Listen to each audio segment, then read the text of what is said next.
आहत हवेली का रहस्य। बनारस के पास एक पुरानी हवेली है जिसका नाम आहत हवेली है। गांव वाले कहते हैं कि इस हवेली में कोई कभी चैन से रह नहीं पाया। लोग कहते हैं कि रात के समय हवेली से अजीब अजीब आवाजें आती हैं और कई लोग वहां जाने के बाद लापता हो चुके हैं। इस हवेली की एक खासियत है, हवेली के अंदर घुसते ही लोग अपने बीते हुए समय की परछाई देखने लगते हैं। हवेली का मालिक राजा विक्रम, जिसे 100 साल पहले उसकी पत्नी और उसके नौकर ने धोखा दिया था, अपने प्यार की तलाश में आज भी भटकता है। कहानी का आरंभ। कहानी की शुरुआत होती है हवेली के सपनों का रहस्य। वीर, सिया और रुद्र की खौफनाक कहानी। वीर के जीवन में एक अजीब मोड़ आता है। तब आता है जब उसे लगातार एक पुरानी हवेली के सपने आने लगते हैं। हर रात वीर खुद को उसी भयावह हवेली में देखता है। हवेली के अंदर गहरा अंधेरा, टूटे फूटे फर्नीचर, खून से सनी दीवारें और अजीब सी चीखों की गूंज, सब कुछ इतना वास्तविक लगता है कि वीर सपनों में ही डर कर जाग जाता है। पहले तो वीर इन सपनों को महज एक बुरा सपना समझकर नजरअंदाज करता है, लेकिन जब ये सपने लगातार आते रहते हैं तो वह बेचैन हो जाता है। उसकी नींदें उड़ जाती हैं और वह दिन रात यही सोचता रहता है कि आखिर इस हवेली का क्या राज है। एक दिन वीर अपने दोस्त रुद्र और सिया के साथ एक पुरानी लाइब्रेरी में होता है, जहां वे पुरानी कहानियों की किताबें पढ़ रहे होते हैं। तभी अचानक उनकी नजर एक पुरानी किताब पर पड़ती है जिसका शीर्षक होता है आहत हवेली का रहस्य। जैसे ही वीर किताब के पन्ने पलटता है, वह एक तस्वीर पर ठिठक जाता है। तस्वीर में वही हवेली दिखाई देती है जो उसे हर रात सपने में दिखती थी। तस्वीर को देखते ही वीर के रोंगटे खड़े हो जाते हैं।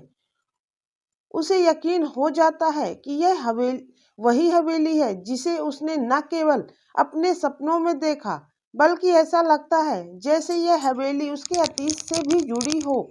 वीर की धड़कनें तेज हो रही थी और वह तय कर लेता है कि अब वह इस रहस्यमयी हवेली का राज जानकर रहेगा। रुद्र और सिया जब वीर की हालत देखते हैं तो वे चौंक जाते हैं। वीर उन्हें अपने सपनों के बारे में बताता है और वो दोनों भी उसे इस हवेली की सच्चाई जानने में मदद करने का वादा करते हैं। तीनों दोस्त अब हवेली की ओर निकलने का फैसला करते हैं। उन्हें हवेली के बारे में ज्यादा जानकारी नहीं होती, बस उस किताब में ही दी गई एक छोटी सी लोकेशन का जिक्र था। वीर अपनी बेचैनी और उत्सुकता के बीच हर हाल में ये जानना चाहता है कि आखिर उसे इस हवेली के सपने क्यों आते हैं। हवेली के पास पहुंचते ही वीर को अपनी हर रात के सपने याद आने लगते हैं। हवेली के बड़े बड़े दरवाजे, टूटा हुआ झूमर और चारों ओर खून सूनी और वीरान जगह, यह सब उसे सपनों में ही दिखाई देता था। वीर को यह समझ नहीं आता कि क्यों उसकी जिंदगी इस हवेली से इतनी गहराई से जुड़ी हुई है, लेकिन उसे यह तय करना होता है कि वह इसके अंदर जाकर इसका रहस्य सुलझाएगा। जैसे ही वीर, सिया और रुद्र हवेली के अंदर कदम रखते हैं, हवेली का माहौल एकदम ठंडा और अजीब हो जाता है। वीर को लगता है कि दीवारों के पीछे से कोई उसे देख रहा है। हवेली के अंदर अजीब सी आवाजें और भारीपन महसूस होता है। वीर को फिर से वही सपनों वाली छाएं और चीखें सुनाई देने लगती हैं और वह जान जाता है कि यहाँ कुछ बड़ा और खतरनाक रहस्य छिपा हुआ है।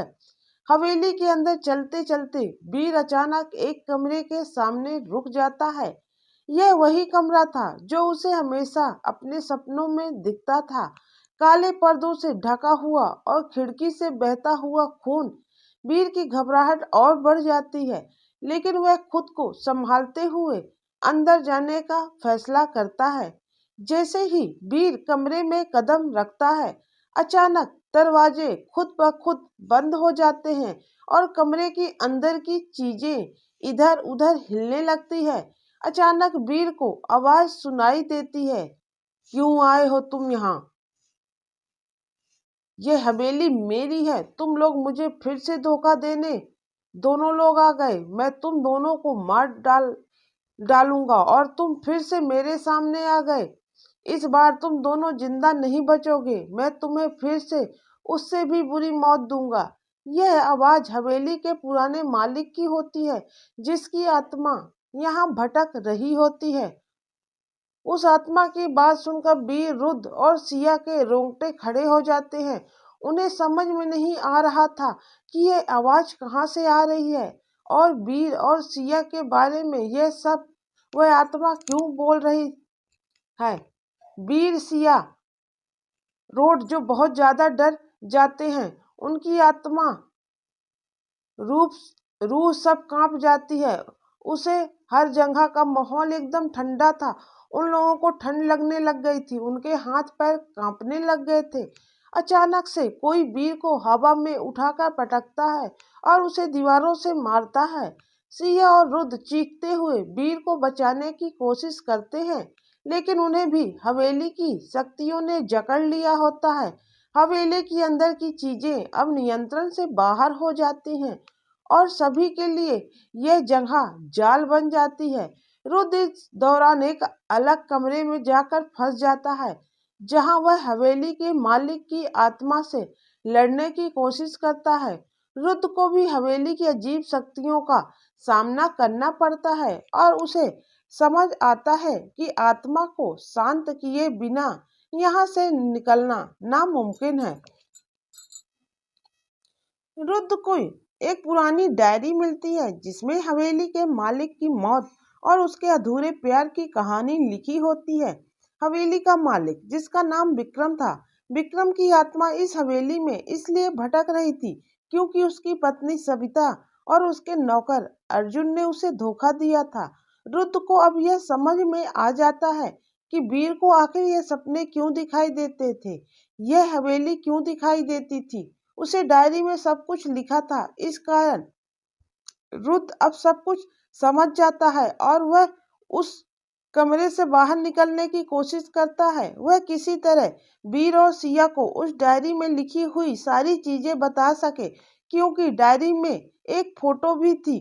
उस फोटो को देखने के बाद रुद्र बहुत ज्यादा चौंक गया था और उसे यह भी समझ में आ गया था कि इस हवेली के मालिक विक्रम की आत्मा अभी तक क्यों भटक रही है और वह वीर और सिया को क्यों परेशान कर रही है और सपने में वीर के वह हवेली क्यों आती है। यह सब कुछ रुद्र बहुत अच्छे से समझ गया था, पर वह सिया और वीर को कुछ नहीं बता सकता था क्योंकि वह एक दूसरे कमरे में फंसा हुआ था और लाख कोशिश करने के बाद भी वह उस रूम से नहीं निकल पा रहा था। वहीं दूसरी तरफ वीर और सिया एक दूसरे का हाथ पकड़कर भागने की लग जाते हैं और वह अचानक से एक कमरे में जाकर दोनों गिर जाते हैं और उस कमरे का दरवाजा बंद हो जाता है। उस कमरे में अचानक से बिजली चौंकने लग जाती है, भयानक सी आवाज आने लग जाती है, चारों तरफ खून के छींटे। सब देखकर वीर और सिया डर जाते हैं। तभी एक भयानक आवाज आती है, तुम लोगों ने मेरे साथ बहुत बड़ा धोखा किया था, अब मैं तुम्हें नहीं छोड़ूंगा। तभी वीर और सिया एक साथ कहते हैं, हमने तुम्हें क्या धोखा दिया था, हम पहली बार यहाँ आए हैं, तुम हमें क्यों मारना चाह रहे हो, हमें छोड़ दो प्लीज, हमने कुछ नहीं किया तुम्हारे साथ, तुम्हें कोई गलत फहमी हुई है। वह आत्मा बहुत ही गंदी तरीके से हंसते हुए कहती है, मुझे कोई गलत फहमी नहीं हुई है, सब सही है, तुम लोगों ने ही मेरा यह हाल किया। आज मैं 100 सालों से इस हवेली में भटक रहा था, आज मैं तुम लोगों को मारकर फिर से अपना एक बदला लूंगा। वीर और सिया को तो कुछ समझ में ही नहीं आ रहा था कि यह सब हो क्या रहा है। तभी दीवार में एक टंगी हुई दीवार फोटो देखकर वीर और सिया चौंक जाते हैं, क्योंकि यह फोटो उन्हें दोनों की थी।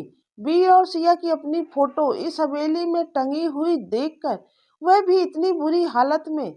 यह फोटो तो करीब बहुत साल पुरानी लग रही है, बहुत बड़ी फोटो थी। उस फोटो को देखकर वह दोनों चौंक जाते हैं।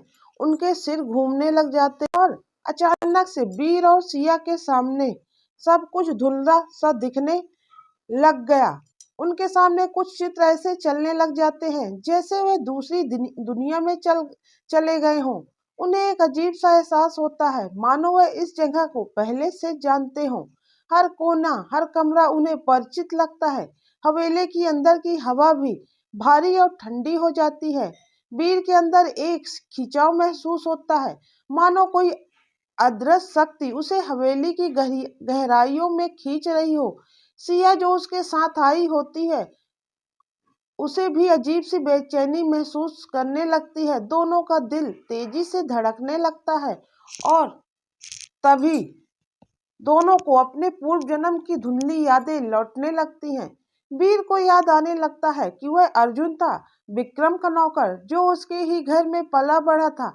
लेकिन धीरे धीरे सविता, सिया यानी कि के साथ उसका प्रेम परवान चढ़ने लगा, जो विक्रम की पत्नी थी। सविता, जो कि शुरू में विक्रम के साथ शादीशुदा जीवन जी रही थी, धीरे धीरे अर्जुन के प्रति आकर्षित हो गई। अर्जुन और सविता एक दूसरे से छुपकर मिलने लगे और दोनों ने साथ भागने का निर्णय कर लिया। जिस रात वे दोनों भागने वाले थे, उसी रात विक्रम को उनके प्रेम और धोखे के बारे में पता चल गया। विक्रम का गुस्सा उस रात भयानक रूप से फूट पड़ा। उसने अर्जुन और सविता दोनों को मार डाला, लेकिन अपने क्रोध और धोखे की पीड़ा से ग्रस्त होकर विक्रम ने भी अपनी जान ले ली। विक्रम की आत्मा उसी रात से हवेली में भटकने लगी, क्योंकि वह अपने क्रोध और धोखे के दर्द से कभी मुक्त नहीं हो सका। वीर और सिया को अब यह समझ में आने लगता है कि क्यों विक्रम का भूत इतने वर्षों से इस हवेली में भटक रहा है।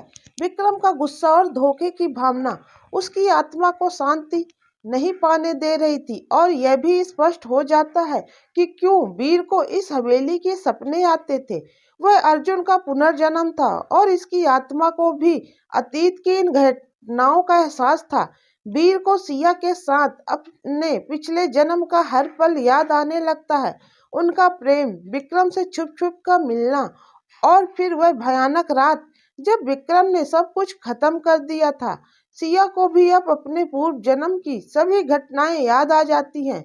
दोनों को यह एहसास होता है कि विक्रम का भूत अब भी उसी धोखे और बदले की भावना से ग्रस्त है, और जब वीर और सिया ने इस जन्म में एक दूसरे से प्रेम करना शुरू किया, तो वही पुराना कनेक्शन फिर से जाग गया।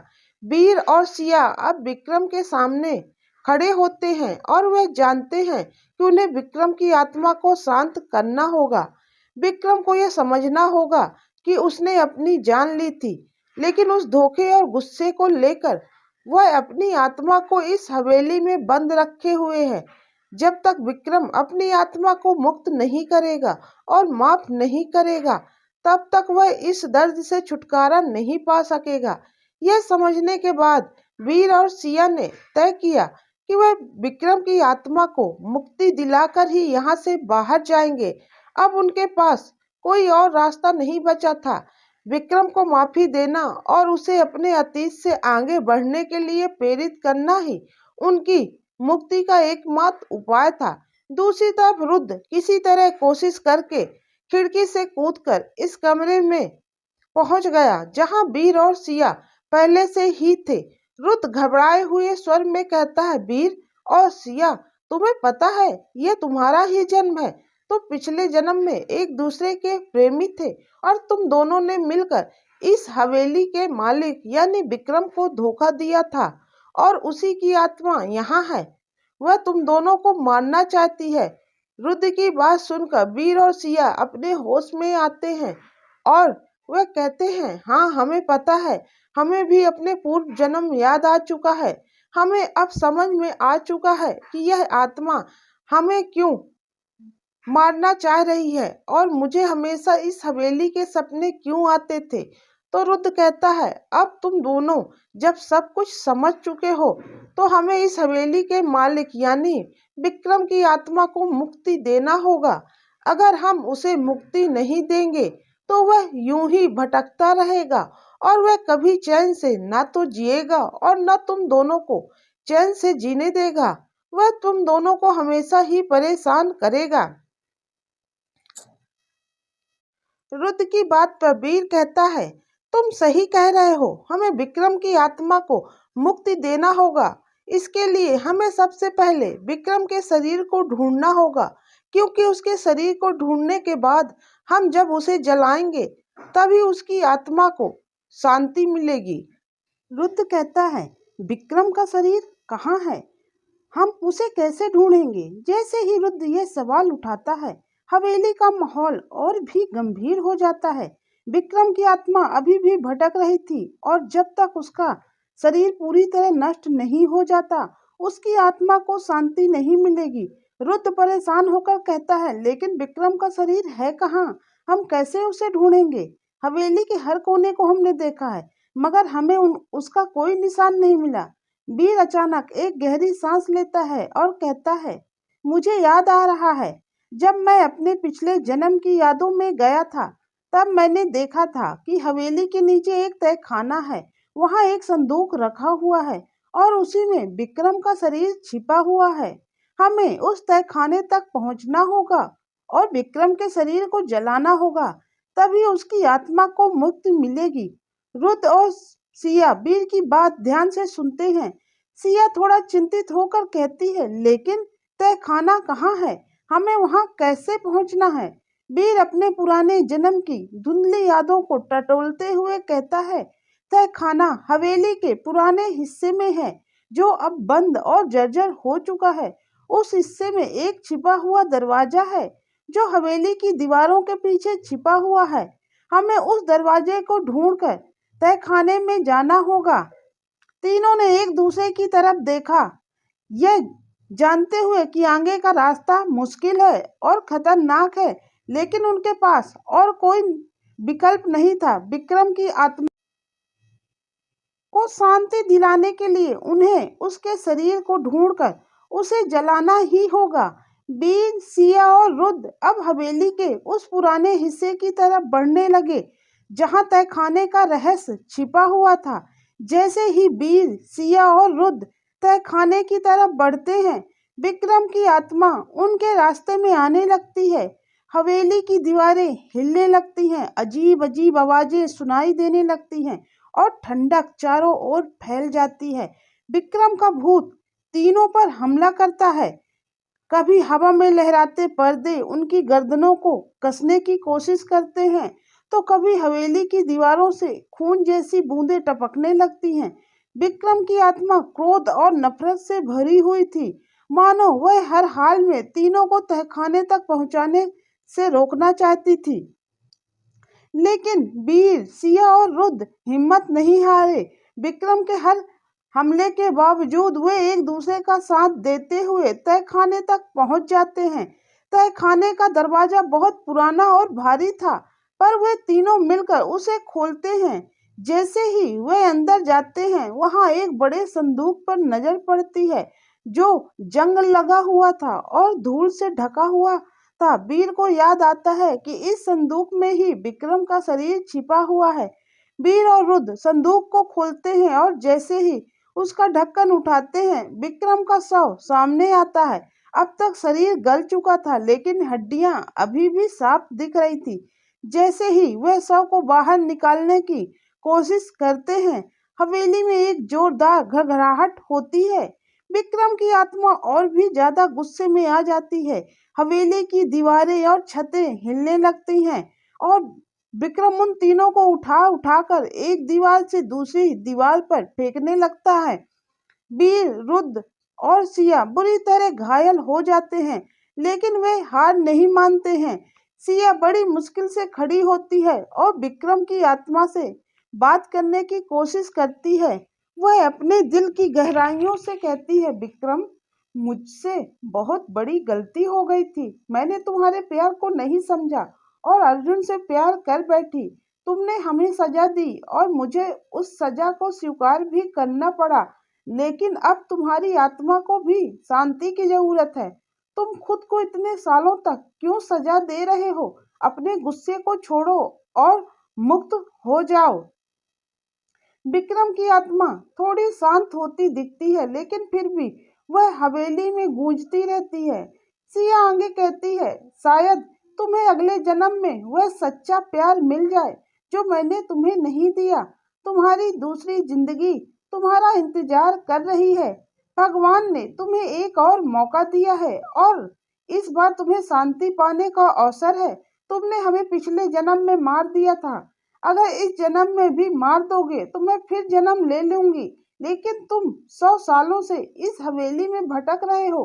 कृपया अपनी आत्मा को शांत करो और मुक्ति पाओ। सिया की बातें विक्रम की आत्मा तक पहुंचती हैं।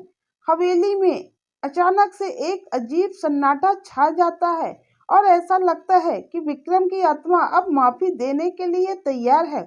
सिया वहीं रखे हुए मिट्टी के तेल के गैलन को उठाकर विक्रम के शरीर पर डालने लगती है। हवेली में कोई हलचल नहीं हो रही थी। इसका मतलब था कि विक्रम की आत्मा अब वाकई में माफ करने की ओर बढ़ रही थी। बीर लाइटर निकालता है और सिया को देता है। सिया लाइटर को जलाकर विक्रम के शरीर पर रख देती है। जैसे ही आग विक्रम के शरीर को पकड़ती है, हवेली में एक तेज चमक फैल जाती है। विक्रम का शरीर जलने लगता है और उसकी आत्मा हवेली से बाहर निकलती है। विक्रम की आत्मा के हवेली से निकलते ही हवेली का पूरा माहौल बदल गया था। कुछ समय पहले जो हवेली खौफ और अंधकार से भरी हुई थी, अब एकदम शांत और शांतिपूर्ण लग रही थी। दीवारें जो पहले हिल रही थी और जिनमें खून की बूंदें टपक रही थी, अब साफ और स्थिर थी, मानो कुछ हुआ ही न हो। हवेली का हर कोना जैसे किसी भयावह अतीत से आजाद हो गया था। विक्रम की आत्मा को आखिरकार मुक्ति मिल जाती है। वीर, सिया और रुद्र को समझ में आता है कि उन्होंने एक बहुत बड़ी जिम्मेदारी पूरी कर ली है। हवेली अब विक्रम के क्रोध और प्रतिशोध से मुक्त हो गई थी और तीनों ने आखिरकार विक्रम को शांति दिला दी थी। वीर, सिया और रुद्र एक दूसरे को देखते हैं। उनके चेहरों पर हल्की सी मुस्कान होती है, पर भीतर से वे जानते थे कि वह अभी भी उस डरावनी रात की यादों से कांप रहे हैं। उनके मन में डर था, लेकिन साथ ही एक गर्व भी था कि उन्होंने वह कर दिखाया जो पिछले 100 सालों में कोई नहीं कर पाया था। विक्रम की आत्मा जो नफरत और गुस्से से हवेली में भटक रही थी, अब उसे मुक्ति मिल गई थी। सिया की आंखों में हल्की नमी थी, लेकिन वह संतोष के साथ वीर की ओर देखती है। वीर उसे अपने गले से लगा लेता है और धीरे से कहता है, हमने पिछले जन्म में जो गलती की थी उसकी हमें सजा मिल गई चुकी है, लेकिन अब इस जन्म में हम किसी को धोखा नहीं देंगे। अब हम एक दूसरे से सच्चा प्यार करेंगे और अपनी जिंदगी को सही तरीके से जिएंगे। सिया उसकी ओर देखकर मुस्कुराती है और रुद्र भी एक संतोष भरी नजर से उन दोनों की ओर देखता है। तीनों ने मिलकर विक्रम की आत्मा को मुक्ति दी थी और अब हवेली से बाहर निकलने का समय आ गया था। उन्होंने जो घाव झेले थे वे दिखने में तो मामूली थे, लेकिन उनके भीतर की ताकत और संघर्ष का एहसास किसी से छिपा नहीं था। हवेली के बाहर निकलते वक्त उनके चेहरे पर चोटों का दर्द था, पर साथ ही उनके दिलों में एक असीम संतोष और खुशी भी थी। उन्होंने अपनी गलती को सुधारा और विक्रम को शांति दिलाई। जैसे ही वे हवेली के बाहर आए, वे जान गए कि उन्होंने एक बहुत बड़ी जिम्मेदारी पूरी कर ली थी। हालांकि वे अब अपने अपने घर लौट रहे थे, लेकिन इस रात की छाप उनकी जिंदगी में हमेशा रहेगी। यह एक ऐसी रात थी जिसे वे कभी भी भूल नहीं सकते थे। इस रात ने उन्हें सिखाया था कि प्यार, माफी और आत्मा की शांति कितनी महत्वपूर्ण होती है। इस रात की यादें हमेशा उनके साथ रहेंगी, एक ऐसी छाया की तरह जो उनके दिलों में बसी रहेगी, याद दिलाती रहेगी कि उन्होंने क्या खोया, क्या पाया और कैसे उन्होंने अपने कर्मों का सुधार कर अपने जीवन को एक नई दिशा दी। यह कहानी आपको कैसी लगी कमेंट्स करके जरूर बताइएगा। बड़ी मेहनत से कहानियां मैं लिखती हूँ, पर आप लोगों के ना तो कमेंट्स आते हैं और ना ही लाइक आते हैं, तो प्लीज कमेंट्स लाइक करना ना भूलें।